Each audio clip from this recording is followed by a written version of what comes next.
Actually সৌগতদার সব কথা আমি মেনে চলি, এই কথাটা আমি বলবো না যে না। সৌগতদা আমার নেতা, বয়স্ক। সৌগতদা এখন দ্রোণাচার্য পিতামহ বিশ্ব লেভেলে চলে গেছে, তাকে তো আমার মেনে চলতেই হবে। সৌগতদা কি জানে যে সৌগতদার যে সিকিউরিটি, তার কাজ সৌগতদাকে সিকিউরিটি দেওয়া।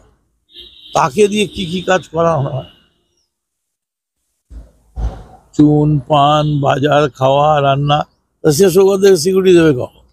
ঠিক তেমনি কলকাতা পুলিশের কি হয়েছে, কলকাতা পুলিশ ছাত্রদের দাবি, চাকরি চুরি, মেধা, ট্যালেন্ট, কে ঘর বানিয়েছে, তারপরে ট্যাব, কার বিয়ে ভেঙে গেছে, কে কোথায় কমিশন খেয়েছে, যেখানে যাচ্ছে সেখানেই কলকাতা পুলিশ। কলকাতা পুলিশ কাজ করবে কখন?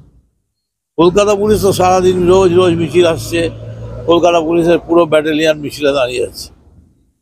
কলকাতা পুলিশ যদি সময় পেত, একবারই সময় পেয়েছিল, একদিন 24 ঘন্টা।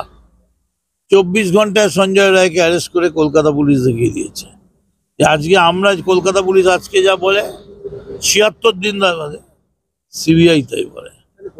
আবার Kolkata police Kolkata police overloaded. আমার মনে হয় যে ইন্টেলিজেন্সে আরো লোক বাড়ালে ভালো হয়। নেতাদের পারফরমেন্স বলে না, সবার পারফরমেন্স, মানুষের পারফরমেন্স। তাই তো দেখতেই তো পাচ্ছ, সব জায়গাতে তো পুলিশ পুড়ে গেছে। পুলিশ যাওয়ার কথা রং করে, সেখানেও পুলিশ আটকে থাকছে। জ্যাম হয়েছে পুলিশ, সব জায়গাতে পুলিশ। আমার মনে হয় ইন্টেলিজেন্সে একটু স্ট্রেংথ বাড়লে, ইন্টেলিজেন্সটা একটু বাড়লেই ঠিক হয়ে যাবে। এই কলকাতা পুলিশ ডাক্তারদের আন্দোলনের মধ্যে এই যে কম্বিনেশন, মমতা বন্দ্যোপাধ্যায়, কানু ছাড়া গীত নেই, Mamata Bandyopadhyay is our face, is our banner, Abhishek Bandyopadhyay is our weapon, আমাদের অস্ত্র। ফলে মমতা, যেমন আমি শুনলাম আমাদের একজন দলের খুব ইম্পর্টেন্ট, খুবই ইম্পর্টেন্ট, প্রায় সুপ্রিম কোর্টের চিফ জাস্টিস লেভেলের লোক আর কি,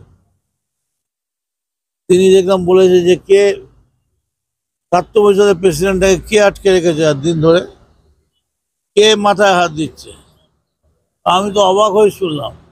আমি আবার বাড়ির লোককে জিজ্ঞেস করলাম, হ্যাঁ গো আমরা কি পার্টি চেঞ্জ করেছি?